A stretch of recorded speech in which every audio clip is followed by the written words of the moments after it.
Doutor Pimpolho.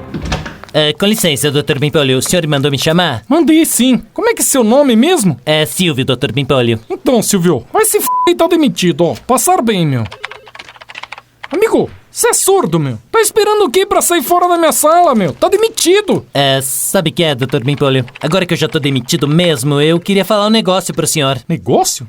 Que negócio? É que eu sou apaixonado pelo senhor. O quê? Dr. Pimpolho, eu guardei esse sentimento dentro de mim durante todos esses meses, mas antes de eu ir embora, eu queria me declarar pro senhor. Ah, vai se meu. Que é isso? Ai, Dr. Pimpolho, eu adoro quando o senhor manda os outros se f***erem. Essa veia que salta na sua testa, o lábio inferior que fica tremendo, o olho esquerdo que pisca involuntariamente quando o senhor fica nervoso. Ai. Assim não é possível, meu. Ô, segurança! Segurança!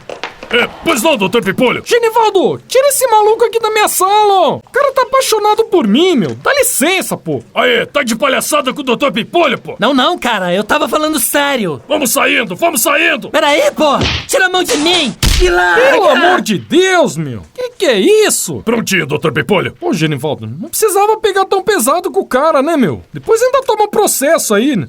Desculpa, Dr. Pimpolho, mas é que eu fiquei com ciúme, sabe? Ciúmes? É que eu também sou apaixonado pelo senhor.